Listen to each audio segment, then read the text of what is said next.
మీ ఆందోళన ఆ స్థాయిలో ఉండడం లేదంటే మహబూబ్నగర్ జిల్లా అచ్చంపేట సమీపంలోని ఈ చెంచులు నివసిస్తున్న కొండల్లో యురేనియం ఉందనేసి వీటి తవ్వకాల కోసము ఇప్పటికే కేంద్రం నుంచి అనుమతి కూడా తీసుకుంది. ఇంకా త్వరలో తవ్వకాలు కూడా చేయబట్టబోతారు. ఒకవేళ టీఆర్ఎస్ ప్రభుత్వం దాంట్లో వడివడిగా అడుగులు వేస్తున్నప్పటికీ కూడా ఆ స్థాయిలో దాన్ని ఎదుర్కోవడంలో, దాన్ని నిలువరించడంలో కాంగ్రెస్ పార్టీ నాయకులు పూర్తిగా వైఫల్యం చెందారు. మహబూబ్నగర్ జిల్లా చల్లా వంశీచంద్రు ఇలాంటి నాయకులు ఒకరిద్దరు తప్పితే పెద్దగా ఎవరు కూడా స్పందించడం లేదు. ఏదో మొక్కుబడిగా టెంట్లు వేసుకొని దీక్షలు చేయడం, ఏదో పాదయాత్రలు చేయడం వంటి కార్యక్రమాలు తప్పితే ఆ కార్యక్రమాన్ని అడ్డుకునే దిశగా పెద్దగా చైతన్యం చేయలేకపోతున్నారు ప్రజలు అనేది కూడా ఒక అపవాదం ఉంది. అంటే ఇప్పుడేమో చేస్తేనేమో ఇది రాజకీయం చేస్తున్నారని ఒక వాదన, చేయకుంటేనేమో చేస్తలేరనేది. ఒక్కటి మాత్రం నేను స్పష్టంగా చెప్పదలుచుకుంది ఏంటంటే, కాంగ్రెస్ పార్టీ ఒక రెస్పాన్సిబుల్, ఒక బాధ్యత గల రాజకీయ పార్టీ. తాత్కాలిక టెంపరరీ రాజకీయ అవకాశాల కొరకు మా పోరాటం ఉండదు. అధికారం ఉన్నా లేకున్నా కాంగ్రెస్ పార్టీ ఒక పద్ధతులనే పోతుంటుంది. అధికారం కోల్పోతే భయపడేది లేదు, అధికారం ఉంటే ఏదో పెద్ద చేసేది లేదు. కాబట్టి మేమంతా కూడా ఒక సమర్థవంతమైన ప్రజల సమస్యలపై పోరాటానికే ఉన్నాము. మీరు చెప్పేటి కొన్ని అంశాలు, ఇప్పుడు యురేనియం విషయం మహబూబ్నగర్లో చెప్తున్నారు, దాంట్లో ఏదైనా ఇష్యూస్ ఉంటే ఉండొచ్చు, నేను టోటల్గా డినై చేయటం లేదు. కొన్ని మా కూడా కొన్ని ఏదైనా లోపాలు ఉంటే ఉంటాయి. కానీ సుదీర్ఘంగా ఇన్ని అంశాలపై పోరాటం చేస్తున్న మా పార్టీ ఏదో ఒక్కొక్క చోట ఏదన్నా ఆ స్థాయికి తగ్గిన పోరాటం చేస్తలేదనే వాదన వచ్చినప్పుడు తప్పనిసరిగా దానిపై స్పందిస్తాము, దాన్ని ఎదుర్కొనడానికి ముందుకెళ్తాము. ఎలా ఎదుర్కొంటారు? ఇక ఎన్నికలు కూడా సమీపిస్తున్నాయి. ఇక 2 ఏళ్ల కాలంలో అంటే ముందస్తు ఎన్నికలు కూడా వచ్చే అవకాశాలు ఉన్నాయని కేంద్రం సూచనలు ఇస్తోంది. ఇక్కడ చూస్తే కాంగ్రెస్ పార్టీలో కుమ్ములాటలు తగ్గలేదు. ఇక్కడ కోమటిరెడ్డి ఒక వర్గము, ఉత్తమ రెడ్డి ఒక వర్గం అయిపోయింది, ఇక్కడ మీరు ఒక వర్గం అయిపోయినారు. మరోవైపు చూస్తే సునీత లక్ష్మారెడ్డి గారు, నందీశ్వర్ గారి వర్గాలు వైపు ఈ వర్గ విభేదాల్లో భాగంగా సునీత లక్ష్మారెడ్డి గారిని ఎదుర్కోవాలంటూ నందీశ్వర్ గౌడ్ చూస్తే గత 2 రోజులకు పటాన్ చెరువు మాజీ ఎమ్మెల్యే పోయి పులోమంటూ బీజేపీ కండవా కప్పుకున్నారు అమిత్ షా గారి ఆధ్వర్యంలో.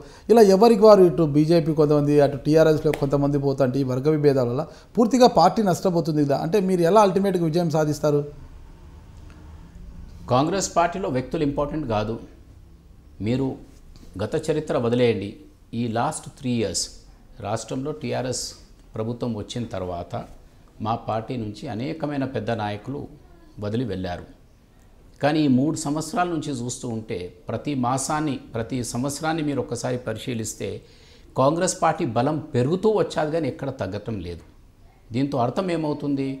తప్పనిసరిగా నాయకుల కంటే ప్రజలు కాంగ్రెస్ పార్టీ వెంట ఉన్నారు అనేది మాకు క్లియర్గా ఉంది. అదే మా బలము, ప్రజలే మా బలము ఒకటి. రెండోది, గ్రూప్స్ అంటున్నారా? గ్రూప్స్ ఉండాలి, ఒక లెవెల్ వరకు ఉండాలి, కానీ ఉండాలి. అంతర్గత ప్రజాస్వామ్యం లేని ఏ రాజకీయ పార్టీ కూడా అది పొలిటికల్ పార్టీ కింద భావించడానికి లేదు. అది ఒక ప్రైవేట్ ఎంటర్ప్రైజ్ అయిపోతుంది. మీకు స్వేచ్ఛ లేనప్పుడు, మీ అభిప్రాయాలు తెలపలేని పరిస్థితుల్లో కేవలం ఎస్ సార్, నో సార్ అనటానికి ఉంటే అది it defeats the very purpose of our democracy. మన ప్రజాస్వామ్యము, మన స్వాతంత్రము ఎందుకొరకు తెచ్చుకున్నాము? ప్రతి ఒక్కటి సమస్యల పరిష్కారం కొరకే కాదు, చాలా మటుకు అభిప్రాయం తెలపడానికి కూడా వేదికలు కావాలి. ఆ వేదికలే రాజకీయ పార్టీలు. ఆ రాజకీయ పార్టీ లోపల అంతర్గత ఉంటుంది, భేదాభిప్రాయాలు ఉండొచ్చు, కొన్ని ఒపీనియన్ మీద కావచ్చు, కొన్ని అధికారం కొరకు కూడా కావచ్చు. కొందరు నేనే అవుతా అని నేను ఏదైనా గ్రూపులు పెట్టొచ్చు. కానీ అది ఓవరాల్ అంతర్గత ప్రజాస్వామ్యాన్ని కాపాడటానికి ఇటువంటి ఏదైనా వ్యక్తిగతంగా ఎవరన్నా అధికారం కొరకు ప్రయత్నాలు చేసినా దాన్ని ఓవర్లుక్ చేయాలి. దాన్ని ఒక్కటే భూతద్దంలో చూపించి మిగతా అన్ని పక్కన పెడితే కూడా అది న్యాయమైన మాట కాదు. కాబట్టి మా అభిప్రాయం ఏంటంటే, కాంగ్రెస్ పార్టీలో ఎప్పుడు కూడా ఒక వాయిస్ ఉండాలి, డిసెంట్ మా లోపట్నే ఉండాలి. నేను 4 మంచి పనులు చేస్తే నువ్వు చేసేది ఒకటి తప్పని నా పార్టీ వాడు నన్నే ప్రశ్నించాలి. అయితే నేను జాగ్రత్తగా ఉంటాను. లేకుంటే నేను చెప్పిందే సత్యం, నేను చెప్పిందే వేదం అనుకుంటే అది ప్రజాస్వామ్యం నుంచి మీరు ఫ్యూడలిస్టిక్ వ్యవస్థకు వెళ్ళిపోతుంటారు. అది దేశానికి, ప్రాంతానికి, పార్టీకి, చివరికి ప్రజలకు కూడా అది మంచిది కాదు. Hi, this is Suresh Reddy, former speaker. Please watch my interview with Nagaraj Garu on High Dreams, which will be coming up shortly.